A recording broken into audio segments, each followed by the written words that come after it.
नमस्कार बंधुरा आमी आबारो फिरे एसेছি आरो एकटी नतून पर्व निये। आजकेर এই पर्वे आमी आलोचना करते चलेছি কর্মফল নিয়ে। কর্মফল কিভাবে নিশ্চিত ফিরে আসে তা নিয়ে বিস্তারিত আলোচনা করব আজকের পর্বে।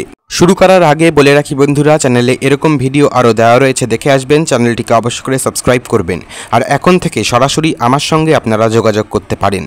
কমেন্ট বক্সের প্রথম কমেন্টে আমার ইমেল আইডি দেওয়া রয়েছে, সেখানে আপনার সমস্যা ইমেল করে জানালে আমি অবশ্যই আমার সঙ্গে সরাসরি কথা বলার পথ বলে দেব।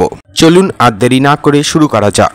ভগবান শ্রীকৃষ্ণ অর্জুনকে যে দিব্য জ্ঞান দান করেছিলেন তা শ্রীমদ্ ভগবদ্ গীতা নামে পরিচিত। এই গীতার অন্যতম মৌলিক এবং গভীর শিক্ষা হল কর্মের ফল নিশ্চিত ফিরে আসে। এটি কেবল একটি দার্শনিক ধারণা নয়, এটি আমাদের জীবনের প্রতিটি পদক্ষেপকে প্রভাবিত করে। এটি এমনই এক সত্য, কর্মের অপরিহার্যতা ও ফল। গীতায় শ্রীকৃষ্ণ অর্জুনকে বারবার কর্মের গুরুত্ব বুঝিয়েছেন। তিনি বলেছেন, কোনো প্রাণী এক মুহূর্তও কর্ম না করে থাকতে পারে না। কর্ম করা আমাদের স্বভাবের অঙ্গ, কিন্তু গুরুত্বপূর্ণ হলো আমরা কী ধরনের কর্ম করছি এবং সেই কর্মের প্রতি আমাদের মনোভাব কীরকম। প্রতিটি কর্মেরই একটি ফল আছে। যেমন বীজ বপন করলে তার থেকে গাছ উৎপন্ন হয়, তেমনি আমাদের প্রতিটি কর্মেরও সুদূরপ্রসারী ফলাফল থাকে। ভালো কর্মের ফল শুভ হয় এবং মন্দ কর্মের ফল অশুভ হয়।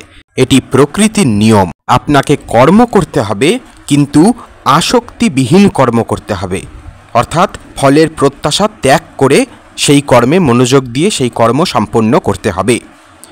শ্রীকৃষ্ণ শুধু কর্ম করার কথা বলেই থামেননি, তিনি কর্ম করার সঠিক পদ্ধতিও শিখিয়েছেন।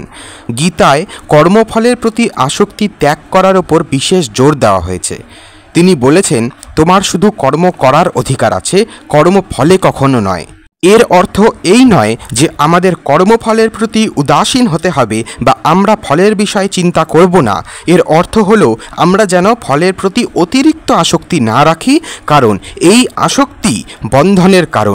আমরা যদি ফলের প্রত্যাশায় অস্থির হয়ে কর্ম করি তবে তা আমাদের দুঃখ ও হতাশায় ডুবিয়ে দিতে পারে, যদি ফল আমাদের মন মতো না হয়। যখন আমরা ফলের প্রতি অনাসক্ত হয়ে কর্ম করি তখন আমাদের কর্মের গুণগত মান উন্নত হয়। আমরা ফলাফলের উদ্বেগ থেকে মুক্ত হয়ে সম্পূর্ণ মনোযোগ সহকারে কর্ম করতে পারি। এই অবস্থাকেই কর্মযোগ বলা হয়। গীতা 3 প্রকার কর্মের কথা বলে। প্রথম কর্ম, দ্বিতীয় বিকর্ম, তৃতীয় অকর্ম। শ্রীকৃষ্ণ এই অকর্মকেই শ্রেষ্ঠ বলেছেন, যেখানে কর্ম করেও ব্যক্তি কর্মফলের বন্ধনে আবদ্ধ হয় না। কর্মফলের চক্র থেকে মুক্তির পথও শ্রীকৃষ্ণ দেখিয়েছেন। তিনি বলেছেন, যখন একজন ব্যক্তি ঈশ্বরে সমস্ত কর্মফলের সমর্পণ করে তখন সে কর্মের বন্ধন থেকে মুক্ত হয়। নিষ্কাম কর্মের মাধ্যমে আত্মশুদ্ধি লাভ হয় এবং তা মোক্ষের দ্বার খুলে দেয়। শ্রীকৃষ্ণের এই শিক্ষা আমাদের শেখায় যে জীবন এক নিরন্তর কর্মক্ষেত্র। আমরা যা কিছু করি তাই আমাদের ভবিষ্যৎ নির্ধারণ করে। কর্মের ফল অনিবার্য, তা থেকে পালানোর কোনো উপায় নেই। তাই আমাদের উচিত বিবেক দিয়ে কাজ করা, সৎ পথে চলা এবং কর্মফল ঈশ্বরের চরণে সমর্পণ করা। এই জ্ঞান কেবল আমাদের ব্যক্তিগত জীবনকেই নয়, আমাদের সমাজ এবং বিশ্বকেও শান্তি ও সমৃদ্ধির পথে পরিচালিত করতে পারে। আজকের জন্য এ পর্যন্তই বন্ধুরা, দেখা হচ্ছে পরের ভিডিওতে। সকলেই ভালো থাকবেন, সুস্থ থাকবেন। চ্যানেলে বাকি ভিডিওগুলো দেখে আসবেন এবং চ্যানেলটিকে অবশ্যই করে সাবস্ক্রাইব করবেন। এবং আমার সাথে কথা বলতে হলে সরাসরি আপনি আমাকে ইমেল পাঠাতে পারেন, আমি আমার সাথে কথা বলার পদ্ধতি আপনাকে জানিয়ে দেব। ধন্যবাদ।